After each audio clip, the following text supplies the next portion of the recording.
Hi, if you are a non-maths background student and you are wondering how do I start with my CAT preparation, well you are at the right place. इस video में हम discuss करने वाले हैं 5 tips for a non-maths background student how to start maths preparation for CAT. तो देखो सबसे पहली चीज जो है it's not about the exam, it's about you. What is it? You have to understand कि CAT is a difficult exam. ये जो धारणा है या फिर ये जो फीलिंग है आपके दिमाग में, this is wrong, this is a myth. CAT difficult exam as such नहीं है. कैट में अगर मैं मैथ सेक्शन की बात करूं तो मैथ सेक्शन में यू गेट 22 क्वेश्चंस. अब ऐसा नहीं है कि all the 22 questions are of same difficulty level, ऐसा नहीं होता है.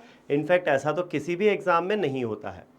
एक रफ एस्टिमेट की अगर हम बात करें तो out of 22 questions around 6 to 7 questions जो हैं वो इजी लेवल के होते हैं, around 7-8 questions moderate difficulty level के होते हैं, और जो रिमेनिंग क्वेश्चंस है ना वो होते हैं डिफिकल्ट क्वेश्चंस.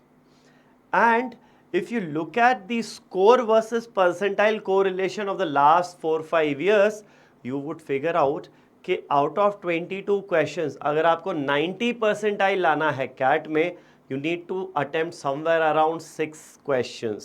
सोचो 22 में से अगर आप 6 questions सही करके आ पाते हो तो आपका 90 percentile आ जाएगा. You need to attempt almost 1/3, only 1/3 of the questions to get 90 percentile. Generally 90 percentile is the cutoff in most of the colleges. तो 90 percentile लाने के लिए सिर्फ 1/3 of the questions आपको करने होते हैं. तो in CAT exam not all questions are difficult and it's more about selection of questions rather than maximizing the number of attempts. आपको 22 क्वेश्चंस करने ही नहीं है, आपको करने हैं 6 to 7 क्वेश्चंस. तो ये जो हमारे ऊपर एक बहुत हैवी वेट है कि भाई मैथ्स बहुत हार्ड है कैट का, हमें बहुत ज़्यादा मुश्किल आने वाली है, well that is not true. मुश्किल थोड़ी बहुत आएगी अगर आप मेहनत नहीं करोगे तो, बट अगर आप बहुत अच्छे से विथ प्रॉपर स्ट्रैटेजी मेहनत करोगे तो it's not very difficult. Attempting 6 to 7 questions is not very difficult.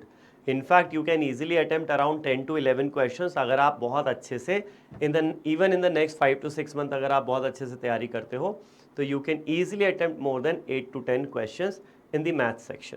ठीक है, तो ये हो गया पहला पॉइंट. अब आते हैं एक्शनेबल टिप्स पर. ये तो एक सॉर्ट ऑफ एक साइकोलॉजिकल चीज़ है कि मैथ्स डिफ़िकल्ट नहीं है ऐसा हमें अपने आप को भरोसा दिलाना है. बट अगर apart from psychological tips actionable tips पर आते हैं तो सबसे पहली चीज़ है you have to start with the basics. You can not right away start from CAT level questions. Basics में भी हमें कहाँ से शुरू करना है? अगर आपका मैथ्स बहुत वीक है, स्टार्ट विथ सॉल्विंग और revising class 9th and class 10th NCERT books. NCERT solve कर लो, एग्जाम्पलर है तो वो सॉल्व कर लो. तो यहाँ से आपका एक डिसेंट बेस बन जाएगा. NCERT कवर करने से you will not become CAT ready, but एक बेस मिल जाएगा आपको जहाँ से आप फिर उसके बाद कैट का अपना प्रिपरेशन चालू कर सकते हो. अ very very important thing is don't focus on short tricks and formulas के फटाफट आंसर कैसे आ जाएगा, इस चीज़ पर फोकस नहीं करना है. अंडरस्टैंड, ये चीज़ काम करी थी मे बी 9th-10th में काम कर गई होगी कि फॉर्मूला रट लिया, हो गया काम, भले ही क्वेश्चन समझ में आए या ना आए. ये चीज़ कैट जैसे एग्जाम में काम नहीं करेगी. प्योरली फॉर्मूला बेस्ड या शॉर्ट ट्रिक बेस्ड क्वेश्चंस बहुत कम होते हैं कैट में. हमें कंसेप्चुअल क्लैरिटी होना बहुत बहुत ज़रूरी है. जब भी आप कोई चीज़ पढ़ रहे हो, read it with this frame of mind कि जो हो रहा है क्यों. Question everything, why are we doing this, what are we doing and why are we doing it. ऐसा क्यों, ये फॉर्मूला ऐसे क्यों आया, ये फॉर्मूला आया कैसे. तो वो सारी चीज़ें. ज्योमेट्री में हम बहुत सारे रूल्स पढ़ेंगे, थ्योरम्स पढ़ेंगे, ये थ्योरम आया कैसे, what is the proof of that theorem. थोड़ा सा क्यूरियस माइंड से पढ़ाई करो. जो भी हम कर रहे हैं क्यों कर रहे हैं, ये माइंडसेट से तैयारी करना है. ठीक है, तो ये हो गया दूसरी चीज़.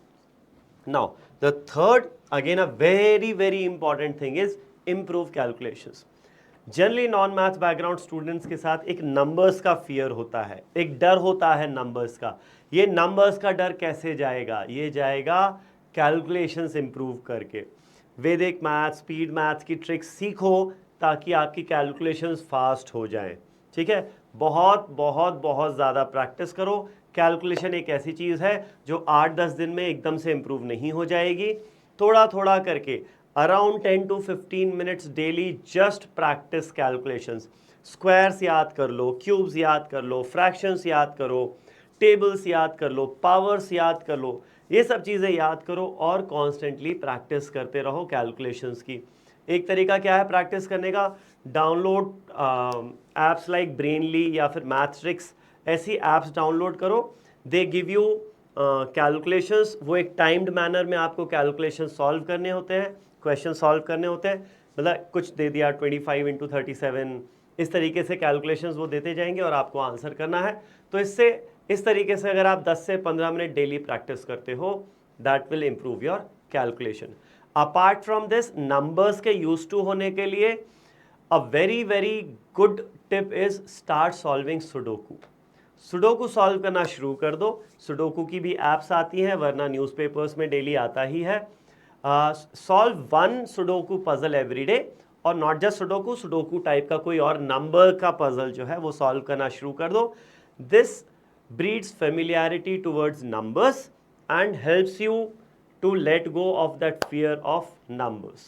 ठीक है, फिर आते हैं नेक्स्ट टिप पर, which is focus on accuracy. Initially ऐसा नहीं होना चाहिए कि हम जल्दी जल्दी सॉल्व करने की कोशिश कर रहे हैं। हमें कल कैट का पेपर नहीं देना है या फिर 10 दिन बाद नहीं देना है। We have another 5 months for CAT. ठीक है, तो हमें अभी शुरू में एक्यूरेसी पे ज़्यादा फोकस करना है इंस्टेड ऑफ स्पीड। भले ही आपको किसी क्वेश्चन में थोड़ा सा ज़्यादा टाइम लग रहा है, लेट इट बी, लेकिन जल्दी जल्दी के चक्कर में कैलकुलेशन मिस्टेक्स होते हैं। कैलकुलेशन मिस्टेक्स होने के कारण हमें लगता है कि ये पर्टिकुलर कंसेप्ट हमें आता नहीं है, बट एक्चुअली अंडरलाइन क्या होता है, क्या जो कंसेप्ट है वो तो सही अप्लाई किया था, लेकिन गलती कैलकुलेशन के कारण हुई है। या फिर फॉर्मूला जल्दी जल्दी में 2ab, b² - 4ac की जगह b² - 2ac लिख दिया। तो जल्दबाजी नहीं करना है अभी, एक्यूरेसी पे आराम आराम से। अब आराम आराम से का ये मतलब नहीं है कि मैथ के किसी क्वेश्चन पे तुम आधे आधे घंटे तक लगे हुए, वो नहीं। 2 मिनट में नहीं करना। जनरली आप कई जगह देखोगे on an average you have 2 minutes for a question in CAT exam. वो एग्जाम पॉइंट ऑफ व्यू से है, उस बारे में बाद में बात करेंगे। That's also not the right way to look at it, but उसके बारे में हम बाद में बात करेंगे जब मॉक स्ट्रैटेजी के बारे में बात करेंगे। बट अभी जब आप when you have just started your preparation, give yourself easily 5 to 10 minutes to solve a particular question. But हाँ, आधा घंटा नहीं लगाना, 20 मिनट नहीं लगा, 5 से 10 मिनट, 7 मिनट के आसपास का एक स्वीट टाइम स्पॉट होता है। अगर आपसे 7-8 मिनट में क्वेश्चन बन रहा है तो ठीक है, नहीं बन रहा है तो फिर आप सोल्यूशन देख सकते हो। 25-25 मिनट अटेम्प्ट करने की ज़रूरत नहीं है क्वेश्चन को, लेकिन उसको हमें 1 से 2 मिनट के अंदर भी नहीं सॉल्व करना है। अगर आपसे 1 घंटे में अराउंड 8 से 10 क्वेश्चंस हो रहे हैं, दैट्स इनफ, इसमें कोई दिक्कत नहीं है। ठीक है, ये हो गया हमारा 4th point. And finally a very very important point is take tests. जब भी आप कोई टॉपिक की तैयारी करते हो तो उस टॉपिक की to assess whether you have prepared it properly और नॉट, कितना अच्छे से आपकी तैयारी हुई है, टेस्ट लेना बहुत ज़रूरी है। This is at the starting. Mock test वगैरह की, फुल लेंथ टेस्ट वगैरह की हम बारे में बात करेंगे, but that will be towards the second half of your preparation. But starting में जो भी एक टॉपिक आप करते जा रहे हो उसके टेस्ट भी लेते जाओ ताकि समझ में आता है। टॉपिक टेस्ट की specifically I am talking about topic test over here, कि आपको समझ में आता जाए कि ये जो टॉपिक है वो आपका डिसेंटली प्रिपेयर हुआ है या फिर नहीं हुआ है। But apart from all these 5 tips that I have given, the most important is that you have to believe in yourself. ठीक है, the journey of CAT preparation is full of ups and downs. बहुत बार ऐसा लगेगा कि अब तो दुनिया पे फतेह कर लेंगे, और कई बार ऐसा लगेगा कि the ground is slipping beneath your feet. तो दोनों टाइप की फीलिंग्स होंगी, बहुत अप्स एंड डाउन्स आते रहेंगे जर्नी में, but you have to be very disciplined with your studies. 4 दिन बहुत लग के तैयारी की, 2 दिन कुछ नहीं किया, ऐसा नहीं होना चाहिए। Since maths is our weaker area, हमें ऑन एटलीस्ट हफ्ते में 5 दिन तो मैथ्स पे देने चाहिए। ठीक है, एक कंसिस्टेंसी ज़रूरी है। ऐसा नहीं कि पूरा 5 दिन दे दिया, ऑन अ डेली बेसिस 2-3 घंटे तो मिनिमम देना चाहिए, ज़्यादा दे सको तो बहुत अच्छा है। बट अंडरस्टैंड वन थिंग, कई बच्चे ऐसा क्वेश्चंस पूछते हैं, सर कितना टाइम देना चाहिए कैट की प्रिपरेशन पे? Well, that's not the best way to look at it. The best way to look at it, जितना टाइम तुम्हारे पास है उतना पूरा टाइम दो। अगर तुम 10 घंटे दे सकते हो 10 घंटे दो, अगर तुम 3 घंटे दे सकते हो तुम 3 घंटे दो। बट अगर तुम 6 घंटे दे सकते हो और तुम 4 घंटे ही पढ़ाई कर रहे हो, तो क्यों 2 घंटे वेस्ट कर रहे हो? Y are you wasting? 4 घंटे पढ़ के अगर 90 परसेंटाइल आ सकता है, तो 6 घंटे पढ़ के 95 ला सकते हो। तो why not target 95 percentile? Why only target 90 percentile? तो हम क्यों लो टारगेट करें? जितना तुम्हारे पास टाइम है उतना पूरा टाइम बहुत अच्छे से डेडिकेट करके डिसिप्लिन के साथ कैट प्रिपरेशन पे दो। I am sure you can easily crack CAT. All the best.